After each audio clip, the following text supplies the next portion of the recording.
Hey guys, and how about we watch Leon Kennedy versus Frank West Death Battle. Now, I'm going to keep this brief because the bit I know about these characters is very decisive. I think Frank West is going to win because Leon Kennedy, while he's the more trained and he's an actual secret agent essentially, Frank West has a ridiculous array of weapons, and I think he knows how to use all of them to their full effectiveness, meaning that I don't think Leon can counter that. So, that's what I say, and that's it.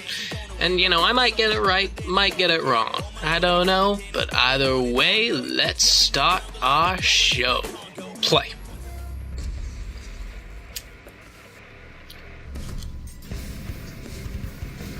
Surviving the undead apocalypse takes grit, perseverance, and an army's worth of firepower. With all that and some luck, these two became experts in zombie fighting. Leon Kennedy, the top cop in is that a new fire effect? Resident Evil. And Frank West, the backyard wrestling MacGyver of Dead Rising. He's wears an iron boomstick. And it's our MacGyver job is to a analyze good their weapons, comparison. armor, and skills to find out who would win. I miss a MacGyver. death battle. He should be in Death Battle just for the hell of it.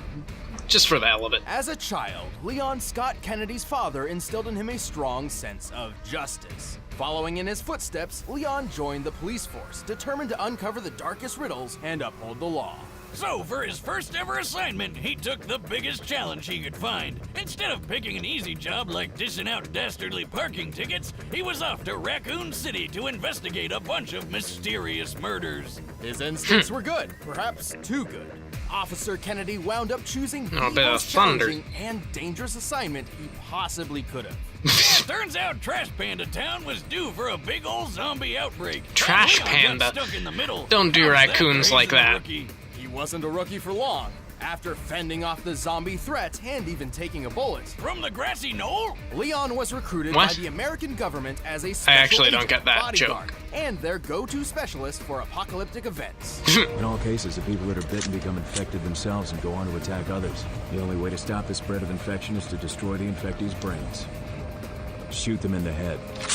His training at the police academy turned him into a pretty tough guy. But as a special agent, he became unstoppable. All thanks to his extensive firearms training, extreme driving tests, and the study of tactical response scenarios. Guess what martial art they teach American Secret Service members? A traitorous Russian one called Sistema, and Leon is an expert at it. Sistema is a free-form martial art focusing on disabling targets via pressure points and joints. While Ah. not specifically lethal on its own, Sistema also involves quite a lot of training with knives and firearms. That's good, because I don't think fists would be enough to take on monsters like the Tyrants, Skinless Dogs, and... is that Gene Simmons? Right. What? These bioorganic Gene weapons, Simmons. or BOWs, were far tougher than your ordinary run-of-the-mill zombie. Thankfully, Leon has the weaponry to take them on. He's efficient with just about any kind of gun, but like me, he loves carrying around his favorites, including the Silver Ghost, a unique pistol specifically designed for him. He's also got a modified 50 caliber Desert Eagle Magnum, a gift from his father. Lucky bastard, all I ever got from my dad was a sore cheek. While he has no problem dual-wielding handguns, Leon is extremely proficient in dealing damage with heavier weapons, such as the M203 grenade launcher or his ludicrous rocket launcher special. This red-tipped wrecker of an RPG is far more powerful than an ordinary propelled grenade. Okay, I was gonna Itself looks say. similar to a classic RPG-7 model, first used as an anti-tank weapon by the Soviet Union. Since the red really? grenade is so deadly, it's probably a thermobaric explosive booster, which can launch over 600 feet for a 60-foot wide explosion. That's more than enough to take down one of those bow wows. Leon has plenty of experience with hand grenades, rifles, flamethrowers, etc., but one weapon stands above them all: his knife. Oh, really? Okay, Oh, this yeah. is weird. Leon's combat knife is way more than some plain old red cutter. He's practically magic when it comes to his skill with a knife. And if he gets hit, he'll be fine. probably. I mean, he's wearing lightweight level 3 tactical body armor, which can stop bullets from a magnum and even some rifles. If he does take a hit, he's carrying some healing herbs, which he can also take a hit from, if you know what I'm saying. He's not snorting drugs, Boomstick. Healing herbs have a history of being applied as an aerosol spray or ground up within paper. Well, once Leon became the government's numero uno answer to all their zombie problems, he was stopping outbreaks all over. They didn't really the world. talk about his He knife. had to I have a pull off feeling some it is awesome just a things normal to knife. do He's it. just good Even with had it. to make some horrible sacrifices along the way, like that poor Ducati. Leon is strong enough to crush a skull or even force open the jaws of a giant infected shark. Okay, The no, shark appears that- to be similar in size Sorry, to a I great bumped the buck, mic. which has a That- bite strength of nearly 2 tons of force. Okay, Crazy. no, that Speaking of that which, could let's give talk a him the little bit about win. Leon's relationship with boulders. A relationship with what? Boulders! You know, they're like really big rocks. Think you would know that. Well, he fought Chris Redfield to a standstill. Oh, a come famous on. boulder puncher himself. And while Leon doesn't seem to have Chris's brute strength, he did push over this giant rock with a little help. Leon is pretty quick too. He's Oh, they dodged didn't. bullets, a moving There we go, laser grid, 6.5 and even ton. outraced this Why didn't pirate, they mention which, that? according to the Inside of Biohazard guide, could run up to 43 miles per hour. He's even thrown his trusty knife fast enough that this creepy guy didn't even react until, oh. The average time for a Huh. person to perceive and react to movement is a quarter of a second. Leon appears to be about 30 feet away from his target Salazar here, meaning he threw his knife around 80 miles per hour. The average speed for most world-class knife throwers is only 35 miles per hour, so he's more than double that. Leon is tough, having Oh, survived God. blows from various large and burly BOWs. He even matched the strength of Umbrella agent Jack Krauser. Krauser was strong enough to perform a 30-foot vertical jump. Generally, men can pull off a 2-foot vertical jump at most, making Krauser potentially 15 times stronger than the average man. At this point, let's just say that Leon is basically superhuman. And has zero weaknesses. Oh my God. Boomstick, Leon has his fair share of baggage. He's pretty gullible, oftentimes tricked by those wilier than himself. Go. Save yourself. Is it just me, or does everybody always ignore what I say? Like her? You think he just might be trying to get laid? Lord knows I've done a few dumb things on that quest. I don't know about his chances, though, rocking that hairdo. But after more than 15 years of nightmarish catastrophes, Leon's mental state has become more fragile and more reliant on alcohol. Ah, you and me both, pal. He always needs a little chaos in his life, and when it comes down to it, that's what makes him such a friggin' badass. Better try a new trick, cause that one's getting old. Oh God! Wow, I'm impressed Upon by first how impression, much Frank West stuff seems to just be your Leon average can do. journalist, but he's far more than that. I'll say, he's covered wars, you know. As a photojournalist, Frank will regularly go far beyond the call of duty to uncover his next big scoop. It was this ironclad determination which led him to a mall in the town of Willamette, Colorado, where he found the zombie apocalypse. Did you just say zombies? But Frank's down to rough up dozens of zombies every now and then. And with his Just every wrestling now and history then. and battlefield experience, he's got the skills to do it. Despite never having fired a gun at another person before Willamette, Frank discovered he's a natural when it comes to firearms.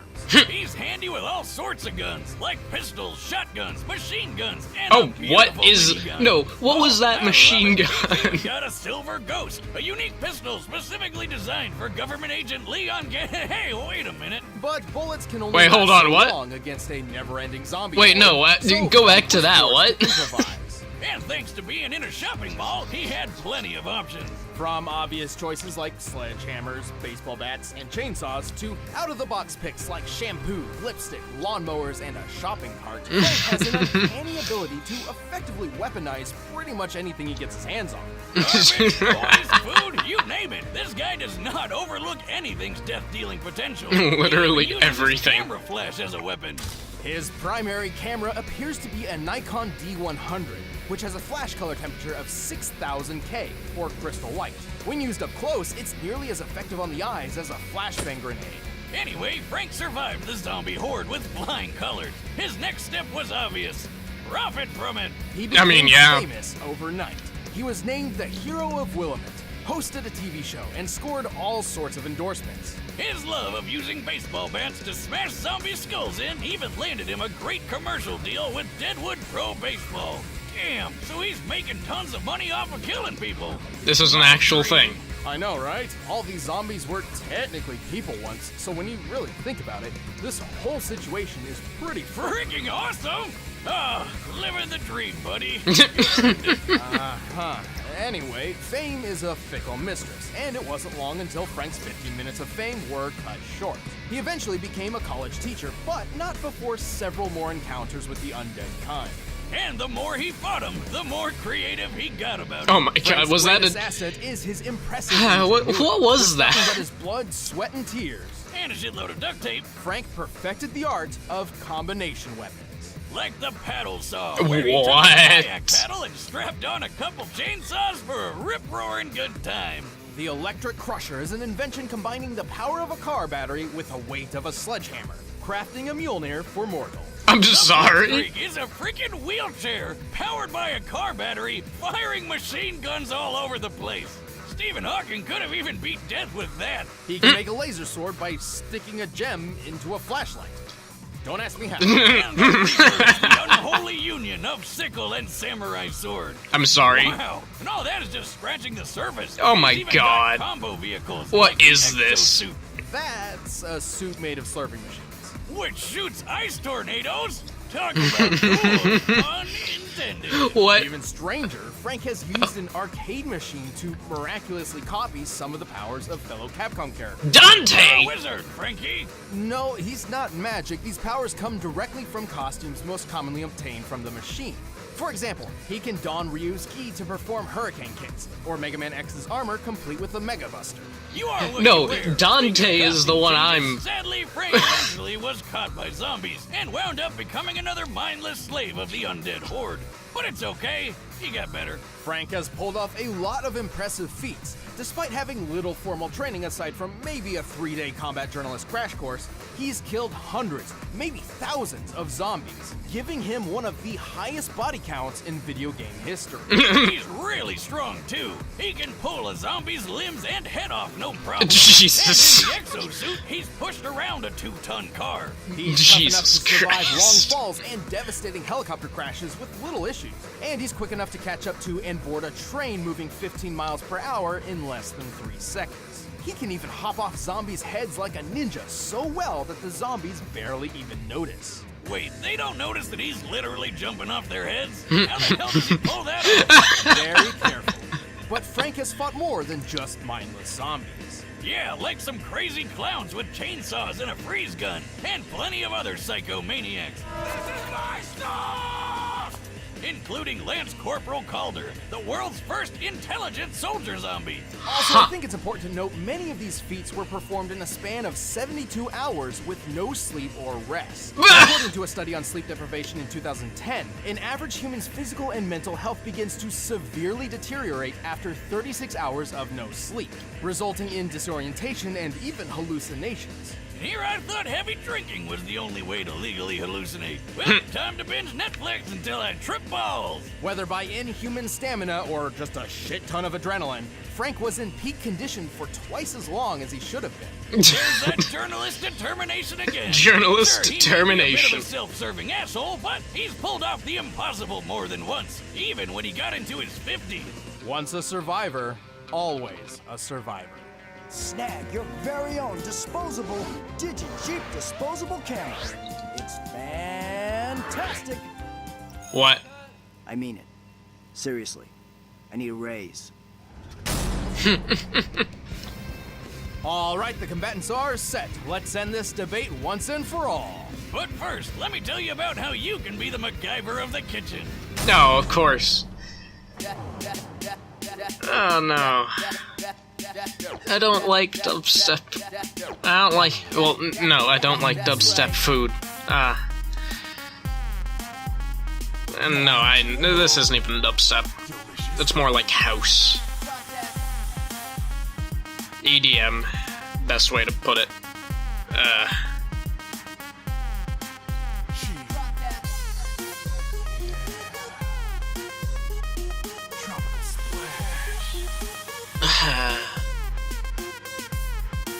Why would you put cheese with spinach? Like melted cheese Now on you're probably spinach. shouting at your screen. Where do I sign up? Well, Blue Apron is treating Death Battle viewers to $30 off your first order if you visit Does look pretty good, though. blueapron.com/battle. So check out this week's menu and get your $30 off at blueapron.com/battle. But right now, it's time for a death battle! Yes, please. Thank you. With evacuation complete, state officials are prioritizing outbreak containment. Yet there are still reports of looters within the city. Who knows what these people think is worth braving certain doom to get? Sweet! Just what I was looking for. What are you doing? No one's supposed to be here. Never stopped me before, pal.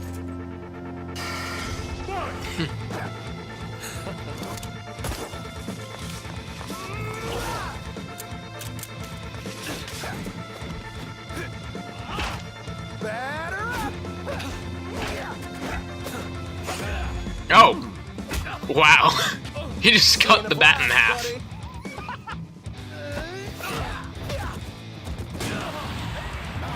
Oh no. Oh, shit.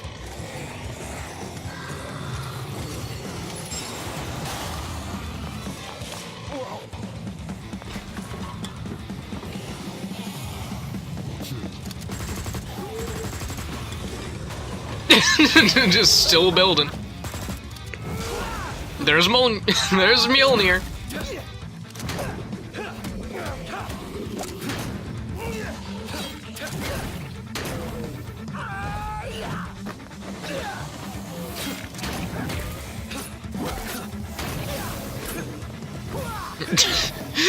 Oh my god.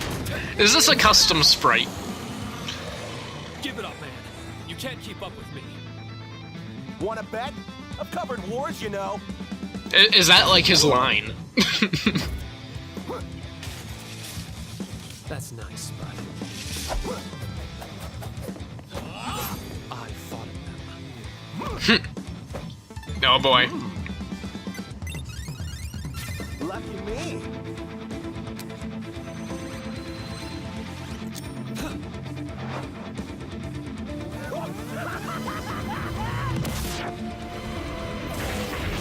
Oh wow.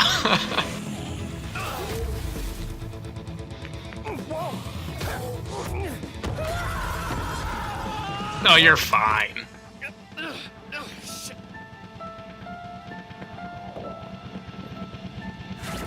Oh boy. Nice to meet you. Why don't you chill out? It has to be a custom sprite. They can't. Here we go. It's not like all of these can be existing sprites. It was ice fighting with you, buddy.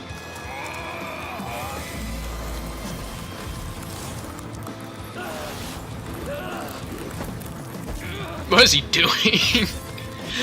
Game over.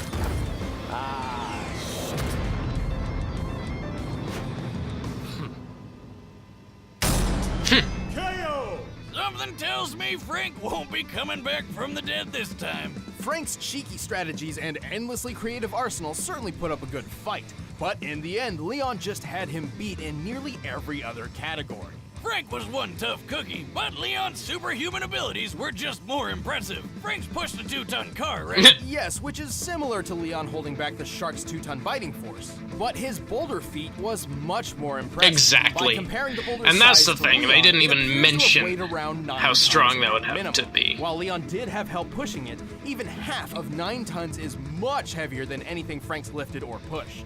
Leon and Frank seemed equally tough, but Leon was definitely quicker. Bullet timing, laser dodging, and hell, Leon's speed and precision with his knife on its own is more impressive than any speed feat Frank's got. But in the end, the most important question was whether or not Leon could cope with Frank's insane weaponry and unpredictable creativity. But Leon's seen plenty of crazy shit in his career and fought lots of surprising and off-putting monsters. His years of formal training and more consistent combat records certainly lent him the experience needed to win. He's survived numerous battles with enemies powerful enough to one-shot him, and he's shown plenty of creative strategy and critical thinking mid-fight.